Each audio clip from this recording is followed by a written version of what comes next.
Hello, welcome back to another episode of Recruiting Blitz. I'm Tim Verghese, as always, with Inside Nebraska. Before we get started, be sure to like this video, subscribe to our channel for all of our video content drop directly into your feed. Also, be sure to check us out over at InsideNebraska.com for all of our written content. We've got interviews, we've got stories throughout the week on recruiting, on Nebraska football, Nebraska basketball season's kicking off here soon. So we've got content there. Volleyball season, full swing. We've got content on that as well. So do stay tuned to all of our content here at Inside Nebraska. It's the bye week. We're fresh off the bye week, but there's plenty to get to on the recruiting trail. Matt Rhule and his staff spent the weekend on the road, getting out to see some commits and targets. Um, we've got some NCAA news to address. We've got some just general headlines to address coming out of the weekend. So we'll dive right into it. First off, kicking off the show, we'll touch on some of the bigger news of the early part of the weekend, I guess. Thursday night, Matt Rhule was spotted by our own Greg Smith on the sidelines of Blue Valley versus Blue Valley Northwest. Nebraska trying to flip Blue Valley four-star linebacker Dawson Merritt, who's currently committed to Alabama. Merritt's been a top target for Nebraska for some time. As most of you would probably recall, he committed to Alabama over Nebraska during the summer. Alabama just kind of barely or narrowly beat out Nebraska the first time around. Um, Now the Huskers working to flip again. A couple things working for the Huskers' favor here. I think Alabama losing that game to Vanderbilt kind of opened that door a little bit for Nebraska to get back involved. I think the perception of Nebraska and what they've done this first half of the season has also helped. Just Tony White's defense, the offense being what it is, Dylan Raiola being who he is, has helped give Merritt and his family just a bit of an idea of like, okay, hey, this program is trending in the right direction. They feel this is a program that can now trend, potentially for conference championships. The most important thing from a developmental standpoint, I think the family's starting to see the vision a little clearer with Tony White's defense, how Merritt would fit in Rob Dvorakic's linebacker room, kind of the opportunities he'd have in that room. But at the same time, there's the pitch from Bama of being that wolf position over there, which is a coveted position in Caden Womack's defense. It's a position that, they're getting good play out of right now and one that, Merritt hopes to kind of go in and compete for pretty early on. But Bama has a couple linebackers committed right now. They're still after a couple more. So that room's getting kind of crowded. So it's something to keep an eye on. I think the rest of the year, the Nebraska and Dawson Merritt conversation. I will say, and I've said this before, and I'll keep saying this. I do believe this is coming down to Nebraska and Alabama. I don't think there's any room in this recruitment right now for any new programs to get involved. I don't think there's a sudden suitor that's going to come in and swoop in and pull him away from either program. I think when December comes around, he's going to officially sign with one of these two programs. But this might just end up being a situation where Nebraska just has to keep chipping away, keep stacking results on the field. And keep showing, showing good faith and showing, like that he's a top priority. I think getting out there on a Thursday when, Rhule could have been anywhere, Rhule could have gone to Texas and gone and seen a commit or a target down there. Could have stuck around the state and gone and seen a commit or a target. Instead, he chose to go see a target that he's trying to flip away from Bama that's committed elsewhere, which kind of tells you, one, how serious Nebraska is about Merritt, and two, I don't think Matt Rhule would waste his time, would waste his Thursday night if he didn't think they have a chance. So I think the fact that he spent his Thursday night there tells you about Nebraska's chances there and how Nebraska kind of feels there, or at least it feels that there's some momentum towards a flip down the line. This 2025 class is starting to close up. I think spots are limited at this point. I think there's a handful of targets left on the board. Speaking of targets left on the board, last week Nebraska offered 2025 Buford three-star wide receiver Jordan Allen, who's currently committed to Louisville. 5'8", 170-pound receiver, is a dynamic pass catcher, was a favorite target of Dylan Raiola last year, has been a favorite target of Dayton Raiola this year. So he's got a connection with both Raiola brothers, and both those brothers are working on him, trying to get him to flip his commitment from Louisville to Nebraska. This is kind of Raiola led right now in terms of this recruitment. It's Dylan and Dayton kind of just giving their pitch of, hey, you're a favorite target of ours. We'd love to keep throwing you the ball. Why don't you come to Nebraska? It's kind of the pitch right now. And as of right now, Jordan doesn't have visit plans scheduled to Nebraska. That could change. Nebraska's not going to have another home game until November, the first weekend of November for the UCLA game. We'll have a full visit list for that one up, as that list is getting a little crowded. That list is getting a little crowded. We'll touch on that here in a second. Um, but Allen's a guy that I could see visiting at some point in November. If I think that nothing's scheduled just yet, but I think Nebraska's going to keep chipping away. Dylan and Dayton, just making it known to him that he's a target for the staff, and they'd like to keep throwing him the ball. I don't know exactly if you were looking at that recruitment and you were a little confused by one, the offer, and two, the fit in the offense as a 5'8", 170-pound receiver with what Nebraska currently has and what they are looking for.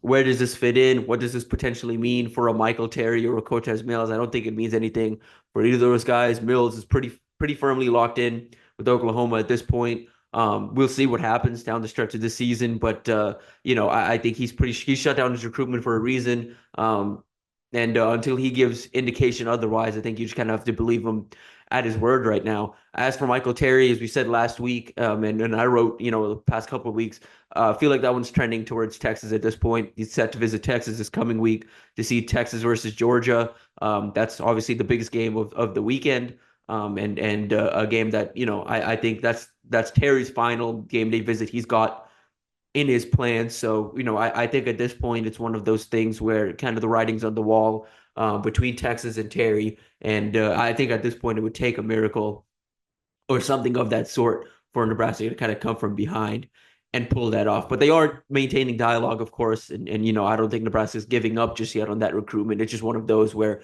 we're reaching that time where I think Nebraska is realizing there's other options they're gonna have to move on to, and again, they're still searching for that big body outside pass catcher. And I think that's going to end up coming through the transfer portal at this point. There's a chance, they maybe make a couple more offers or circle back on some previously offered targets to try and flip them away late. But at this point, it kind of feels like they're going to have to rely on the transfer portal for that. The big news NCAA wise, is a big news last week was the NCAA has voted to eliminate the national letter of intent. What does that mean? I think everyone's still figuring exactly what that means.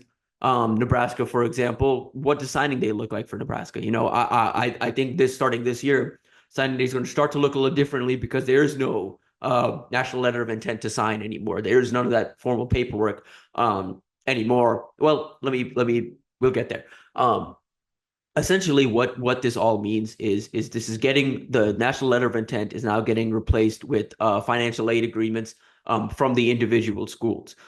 So this is basically it's the exact same. It's basically the same. You're still going to have to sign a piece of paper that legally binds you to a program, and the difference is that this is directly from the school. It's not from a national clearinghouse. It's from directly from a school, and there is no time. Currently, there is no timeline on when these need to be signed. Essentially, recruits can only sign one of these financial aid agreements with one university.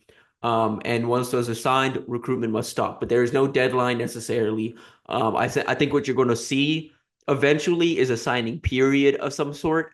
And if it sounds like I am saying exactly what has been going on forever, that is exactly what's happening. This is the exact same situation, essentially, except instead of national letter of intent, essentially the same piece of paper is now being replaced by financial aid agreements. Big news ahead of the weekend. Rivals' Marshall Levinson reported that 2027 five-star receiver Ethan Booby Feaster, five-star receiver out of DeSoto, Texas. He's a number 4 prospect and number 1 receiver in the 2027 class. He's going to visit Nebraska next month for the UCLA game. That UCLA visitor list is starting to come together. We'll have an early look at that list over at Inside Nebraska. If you check out, this video comes out on Tuesday. If you check out Inside Nebraska later today in our Tuesday Timbits, we'll have an idea of the names confirmed. We're planning to be in town on November 2nd. Kamori Moore, 3-star defensive lineman who recently decommitted from Oklahoma.